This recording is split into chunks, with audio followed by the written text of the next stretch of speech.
Seorang Eamon pun dia masih punya self defensive. Pokoknya ini harus hero yang benar-benar bisa nge-cover dulu gitu dia. Lolita, Yves, dan last picknya bisa Lancelot loh. Iya gak sih? Last pick Lancelot, Iya kan? Dan Lolita, Yves. Kak mati handphonenya yuk. Mati, Kak. Ya, nice try ya. Bismillah menang. Bismillah FIFA. menang. Kita mulai dengan bismillah aja lah pokoknya Iya. Kak ya. Ayo Kak, bismillah dulu ya Kak. Ya bismillah dulu ya. Jadi enggaknya urusan belakang. Betul, yang penting bismillah aja Cukup dulu. percintaan Angie yang ente. Aura harus GG. Ya Angie jangan nangis. Oh cup. Aduh. Ya semangat. Cepet banget. Dari kita yang duduk. Kan dari kita yang duduk. Iya. Kita juga duduk. Benar. Your team. Julian dan juga Ruby. Ini skema yang tadi di match di game 1 kenapa? Karena ini bisa meng-cancel 2 posisi dari seorang Yves dan juga Lolita. Oke. Ini deny pick juga dengan apa yang lu sebutan tadi. Lancelot tadi ya? Iya, mau Lancelot mau siapa Udah ke deny pick. hilang semuanya. Dan Ini malah menurut aku bisa Popheus sih. dan mereka tapi ada satu kelemahan dari Aura. Mereka mengandalkan defender high ground-nya terhadap seorang Beatrix. Oh, Popheus lah. Popheus Pakito combo banget yang pertama. Yang kedua Pakitonya bisa di area jungle. Rubinya juga bisa memicu dari Popheus. Dan itu dia yang aku sebutkan. Popheus dan bahkan R7 makanya aku lihat kan bibirnya pas dia bilang Popheus. Nah, Coba gue ngomong apa, Be? Apa? Ranger Emas gak bisa Popheus. Enggak. Apa? Minta duit. Lah, Coba tebak mulut gue. nggak ada. Bener. Iya, nggak ada. Hebat kan? Dia pinter loh. Lu ngomong minta duit. Sama. Oh, nggak ada. sekarang Oke. kita minta semua sobat Land of Dawn dari Sabang sampai Merauke untuk langsung memberikan semangat kepada kedua belah tim kita yang akan bertanding sesaat lagi. Apakah RRQ akan membalaskan 2-0 kekalahan mereka atau Aura akan menolak pulang membawa telur? FPL Arena mana tepuk tangannya? Aura go to the Land of Dawn. Ini penentuan klasemen peringkat kedua ditentukan hari ini yang tentunya akan dikawal oleh Kalong Gama. KB. Bolong. Ranger. Yang akan bertahan untuk seminggu ke depan, siapapun itu yang akan menduduki peringkat kedua. Betul sekali karena ini adalah pertandingan terakhir untuk kita saksikan tentunya di minggu yang ke-6 penutupan hari minggu kita. Wow, ini tentunya udah menjadi minggu-minggu yang krusial. Krusial. Yes, dan benar sekali Pak Pulung, kali ini nampaknya Albert harus bertahan dengan Pak Quitonya seperti kata Profesor KB. Karena posisi sebaliknya, Popheus ini akan mendapatkan impact yang cukup besar dalam team fight nanti. Ya, kalau kita ngomongin soal impact team fight sih Skylar yang paling unik ya. Dia menggunakan sebuah Purify jadi tidak akan bisa di The Way of Dragon. Oke, oh, Pulung percaya kali ini dengan draft yang bikin dari Aura Fire, sedangkan seluruh caster sisanya menuju ke arah tim RRQ Hoshi. Apakah skema team fight-nya ya. ini skema semua menuju ke arah RRQ akibat Popheus? Popheus sih aku setuju. Popheus aku setuju karena ini adalah sebuah hero yang nantinya di dalam team fight tidak akan ada henti-hentinya untuk melakukan sebuah demonic force. Karena ini dash effect-nya banyak banget. High dengan Aemon dia bahkan men-trigger atau memicu efek Iya, itu. memang ini triggernya juga banyak. Hanya saja apabila nanti memang dia masuk ke dalam ini juga bisa menjadi sebuah trap. Tapi ada serangan yang dilakukan Albert sakit banget. Mau kepada 1-1. Facehugger ditukar oleh Albert. Tidak cukup adil, tapi ada duel Dragon yang cukup terlambat dari Flavi. Sangat coba dipaksa, masih ada pelikan dan R7 is coming. Belum ada demonic force. Flavi menjadi pilihan bersama dengan Hey. Oh, adalah dibadanin. Mars. Wah, kalau menurut gua Hai berhasil mendapatkan harta karun paling besar dari RRQ di early game. Betul. Dia menutup farmingan Albert. Dia berhasil membuat Albert kehilangan buff-buffnya. Dan dia berhasil membuat Albert team fight di turtle tanpa adanya buff tambahan. Ya, ditambah dengan power dari Aemon di sini. Kita tahu Endless Shard akan menjadi salah satu skill yang begitu mahal dan begitu menyakitkan ketika instan, apalagi dia ada di level yang kelima. Yes, tapi nampaknya kayaknya para pemain dari tim Aura Fire juga mereka tidak mau kehilangan momentum. Mereka lebih memilih untuk mengamankan para buff terlebih dahulu. Godiva masih level 3. Godiva belum bisa menginisiator dengan Arm of Vendetta yang dia miliki. Hai. Sedangkan Albert bersama dengan Hai sama-sama hanya memiliki satu buff yang sangat dibutuhkan oleh mereka masing-masing. Yang satu Parto, yang satu Orange. Tapi team fight kali ini akan coba didapatkan. Mencoba diusir permainan tim RRQ Hoshi memaksakan team fight. Real world manipulation. Mencoba untuk secure. Posisi dari Hai dapatkan satu retribution. Dia mengenal Albert. R7 to drone. Namanya blast. Gak berhasil menangkap siapapun. Flavi, where are you going? Dan nampak R7 dive to dive. Wow. Satu deep.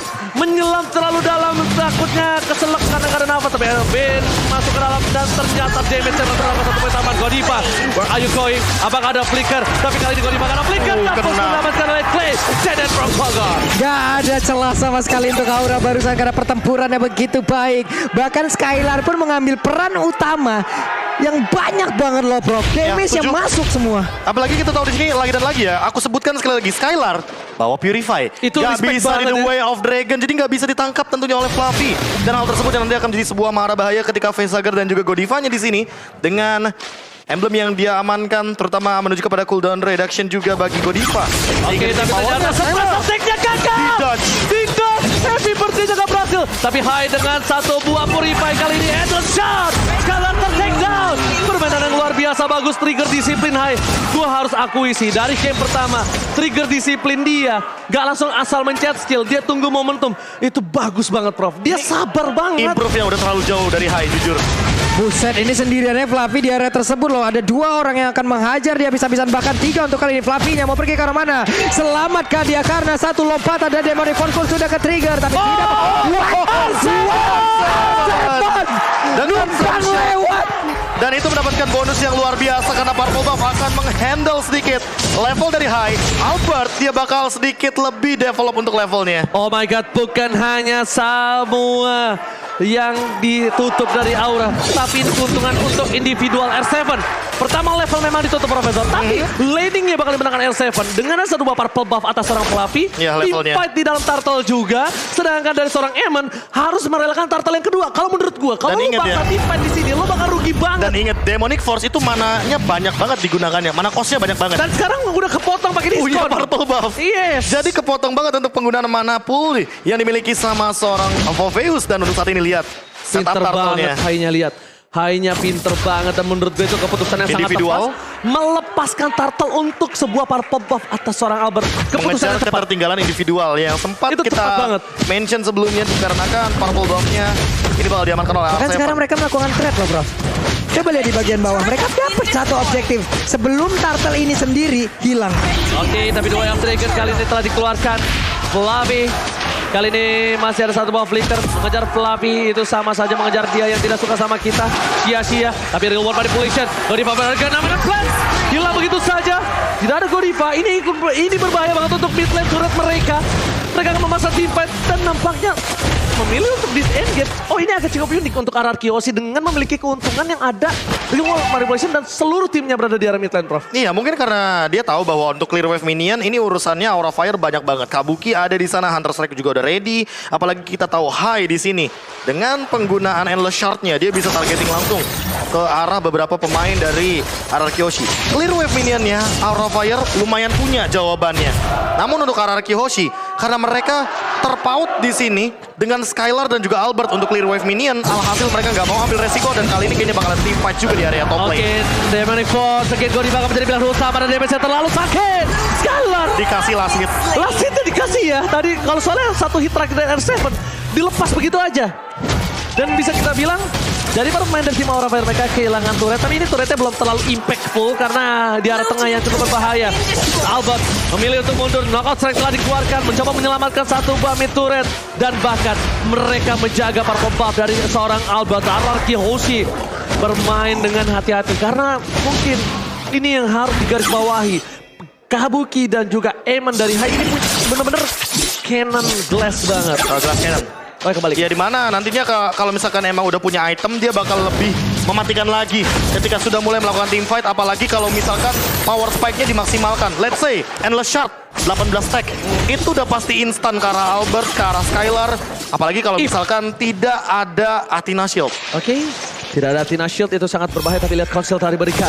Vivin akan ditangkap. The Whales akan tadi dikeluarkan. Clay flicker karena belakang. Real manipulation dapat Vin still survive. Godiva mencoba untuk menutup Clay. Berhasil tapi Vin mencablah Tipat. Planting the Whales. Again. Memecah Tipat. Fabian mundur ke arah belakang. R7 belum ikut bergabung. Dan Hai. Satu-satunya kesempatan mereka ada di Hai. Kenapa? Kalau Hai punya stack yang cukup tinggi, dia bisa amanin Clay. dia bisa amanin Clay karena Clay tidak punya flicker. Ini sayang banget loh, emang kena masalah Kabuki. Side up loh yang dilakukan 19-nya, flicker ke arah kanan itu juga sangat-sangat baik sekali. Namun sebelumnya, kenapa yang ditendang adalah Lolita? Karena yang dapat Clay-nya keluar flicker. Clay-nya keluar flicker, real world manipulation sehingga ketika nanti Fluffy menggunakan flicker untuk kedua kalinya nggak ada. Lagi cooldown. Dan ini benar-benar sama seperti di game yang pertama. Skema teamfight-nya terlalu cepat. Betul. Intensitas teamfight-nya benar-benar tidak terhentikan di sini. Bentar, Konsel telah didapatkan. Ternyata target mereka bukan yang lain. Tapi lihat mereka mencoba untuk dive in ke arah sana dan tidak ada. Hola, tidak ada orang di sana. Bermain petak umpet di arah top lane. Nampaknya tidak menimbulkan efek yang cukup baik untuk arah Arkeoshi. Sedangkan tidak ada Konsel untuk beberapa detik ke depan. Dan Kabuki standby. Rena Rapatinya udah berhasil mengecek di mana keberadaan dari R7. Tapi itu tidak berimpact tinggi karena Kabuki sekarang dalam undergold. Iya, undergold dan juga hanya mendapatkan 2 assist. Terbalik dengan Skylar walaupun sama-sama levelnya 10 ya, tapi untuk sekarang ini Fluffy juga dalam ancaman sebenarnya karena dari tadi Demonic Force-nya selalu terpicu. Nar7 tadi ketemunya 1, tiba-tiba ada 3. Iya, numpang masuk doang, itu satu langkah dong, kaki kanan doang masuknya, Pak. Kenapa? Enggak, selama enggak ada flicker jangan sih. Enggak, makanya. Dominant Blast. Oh my god, Godiva. Hampir. Enggak di all in karena enggak ada flicker juga. Lord masih ada, tapi lihat dengan adanya wave ini yang di arah top lane, kalau pemain dari tim Arkeoshi, nampaknya mereka sadar ya, Kabuki itu kalau disamperin sendiri, yang ada dia outplay. Makanya. Jadi dia benar-benar respect terhadap Kabuki, langsung ke arah 3 orang ke arah top lane, bayangin loh. Ya, skema permainannya di sini Facehugger yang dikasih makan sama Kabuki karena kita tahu untuk magical dan physical damage-nya cukup berimbang dari kedua hero ini. Dari Julian dan juga dari Beatrix-nya. Tapi lihat immune R7. Karena Demonic Force-nya masih nyala Endless Shard yang sia-sia. Itu dia masih nyala Profesor masalahnya. Ini benar-benar Mas Valdi atau Mas Valid ini emang bahaya. Ini Mas Valdi memang valid nampaknya di sisi offlaner. Tapi para pemain dari tim Arkeoshi, mereka walaupun sedang unggul tapi Aura Fire, gue suka dari Aura Fire adalah ketika dia tidak takut sama sekali dengan undercoat yang mereka miliki. Dia masih maju ke arah depan untuk memasang defense terhadap Arkeoshi. Ini masalah utamanya. Eamon, ketika ada Lord, dia bisa memicu untuk Endless Shard stack-nya biar lebih banyak. Tapi selama nantinya Lordnya ini masih dipegang kendalinya sama Arkeoshi, itu yang malah jadi bahaya menurutku. Dia nggak bisa nyari stack-nya di sana. Oke, Pak Pulung, lihat Lord dipegang Arkeoshi. Dan menurut gua Arkeoshi kali ini memiliki keuntungan dengan ada 2 gold difference. Dari segi gold lane-nya mungkin under. That's why Kabuki tetap dikasih lane terlebih dahulu sebelum team fight. Tapi akan coba di-commit. Duel akan dikeluarkan. Finn diselamatkan dan bahkan dominant blast. Counter setup. Berhasil didapatkan. Berhasil mendapatkan 3. Looking for wipe out. Tapi ternyata Kabuki mencoba menggunakan jiwa naga. Ini permainan yang cukup berbahaya. Fokus ke arah base-nya. Kabuki mencoba untuk melakukan spray down di depan sana dan mencoba ada 2 perpisahan pasukan. Fokus ke arah base turret dan juga fokus ke arah Lordnya. Setidaknya ketika base turret tidak berhasil didapatkan, mereka sudah mencicil 1 buah Lord. Dan ini akan Lord yang bergerak ke arah mid lane. Iya. Karena midnya sudah terbuka dari sekitar red yang ada di arah objektif depan dari Aura Fire. Inilah yang kita inginkan ya. Inilah yang ingin kita lihat dari Arkeoshi yang telah lama terpuruk. Yang telah lama terpuruk. Dan inilah yang ingin kita saksikan bersama-sama di mana mereka bangkit. Namun untuk Aura mereka pun dalam push yang begitu mengerikan, tekanan yang begitu mengerikan. Dan ini adalah replaynya. Ya, replay by Samsung Galaxy A Series ketika Dominant Blast counter setup yang sangat manis sekali. Dan itu langsung kena loh. Kena dari high-nya di ujung dari Dominant Blast. Sehingga hal tersebut membuat Finn jadi mendapatkan poin yang begitu mahal. Aura Fire gak boleh terwipe out seperti itu lagi. Gak boleh kehilangan 3. Dapatkan Skylar mencoba untuk pocket drive. Serap Fluffy mencoba digeser. Microplay yang sangat baik. Tapi para pemain dari tim Arkeoshi nampaknya sadar. Aura Fire terlalu kuat. Tidak mau coba dipaksa untuk melakukan 1 buah pushing dengan Lord. Tapi memilih terhadap super minion. Atau ya jangan teamfight di high ground. Yes. Karena Aura Fire pinter untuk memanipulasi bagaimana teamfight di high ground. Mereka punya Kabuki. Win of Nature. Cepat. Win of Nature. Jawaban. Ada Facehugger juga. Chain. Jadi menurutku di sini terlalu banyak source skill atau sumber-sumber skill yang bisa membatalkan Arkeoshi untuk masuk ke dalam high ground. Ajak aja teamfight di luar. Di Lord kah? Di jungle kah? Ingat, ada Finn. Dengan Lolita, 1 kali pick 100% win rate. Numenon Blast di area gang dari jungle. Ini bisa kena semuanya. Oke, tapi nampaknya ini para pemain dari tim Aura Fire mencoba untuk melakukan cek 1 kali 24 jam terhadap bus-bus mereka. Oke. Iya, agar ini bisa mengamankan posisi Eamon dan Kabuki tidak ada yang terpick off secara sia-sia. Karena walaupun dengan ada lot yang masih cukup jauh, ini laningnya tidak bisa di-push. Kabuki cuma punya satu cara untuk menuju ke arah base dari tim Aura Fire, yaitu dari top lane. Tapi posisinya, map mereka gelap total, Profesor. Itu Iya, yang berbahaya. Dan sekarang untuk itemnya Skylar sudah selesai dengan Malefic Roar. Jadi makin lebih dalam lagi untuk memberikan sebuah attack penetration dalam bentuk fisikal. Dan kalau kita ngomongin soal Clay, dia punya Winter Truncheon. Jadi pahit-pahitnya kalau dia kena Fluffy dengan The Way of Dragon, dia pun masih ada escape mechanism di sini. 4 point kill, 4 assist, 0 death. Dari Deden from Bogor, ini membuktikan bahwa positioning yang dia miliki dengan hero high ground defender Yves, ini seolah-olah memang menjadi kode bahwa dia membutuhkan buff terhadap hero high ground di mid lane. Iya, cuman sekalinya ini juga dari Akeoshi mereka juga harus berhati-hati. Kenapa? Karena sekalinya ada pick off yang dilakukan oleh pemain dari Aura Fire. Ini cukup cepat juga loh. Seluruh damage-nya udah memiliki item-item yang sangat Dan dibutuhkan. Albert akan on the way ke arah Immortal sepertinya. Jadi lebih ke arah respect item. Dan kalau misalkan kita melihat dari Facehugger, dia kayaknya bakal menuju kepada satu Feather of Heaven. Bentar, ini nampaknya mereka bakal coba untuk ngebenerin laningnya dulu dari tim Araki Hoshi. Aura Fire mencoba untuk dapetin celah kecil. Tapi problemnya adalah hanya ada 2 turret yang bikin Aura Fire sekarang saat ini. Lord telah muncul, udah di enhance, dan bahkan di sisi sebaliknya mencoba meng-pick off seorang R7 itu cukup berbahaya ketika banyak banget imun yang bakal dia dapatkan. Ya. Itu Bahkan cukup buat berbahaya. sekarang kalau misalnya kita melihat dari Skylar, dia memiliki banyak opsi. Dia bisa Blazing Duet, Shock in. Ice Queen One Frost. Oh, Ice Queen on R7. Oke, Fluffy to dive, tapi kali ini cukup berbahaya. Fluffy cancel. Dan bahkan bukan itu masalahnya. Kabuki berada di kaki depan, bahkan memberikan bahkan satu bola bahkan diamankan dan from Bogor. Kabuki kali ini terperangkap di dalam semua demonic force, mencoba mundur ke arah belakang. R7 bakal kejar, gak boleh pulang. Dan ternyata Pipin kali ini mencoba menghentikan pergerakan dari seorang Godiva. Dan one punch man is real. Di arah bottom lane, satu buah pukulan ke arah dada membuat Godiva ter-knockout. Charge-nya tadi connect dilanjutkan oleh Pakito dan sekarang waktunya untuk Akeoshi bisa mendapatkan sekarang kemenangan di mana mereka semuanya komplit berlima siap untuk menabrak base-nya. Ini bencana Skylar versus Kabuki. Tepakan apakah kali ini bakal menjadi one strike boost karena Fluffy and High sudah kembali menuju ke arah lane of dark. Kabuki hanya menjadi bonus patient.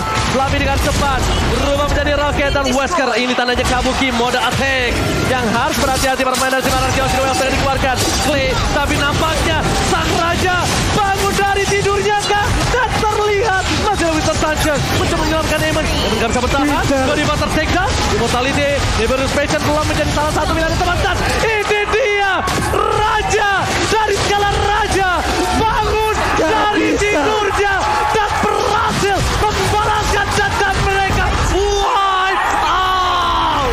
Wow, bangkit dari tidurnya, raja dari skala raja, back on the track, memberikan permainan terbaiknya, membuat semuanya pun tercengang dengan apa yang udah mereka lakukan di match kali ini, di match di hari kemarin.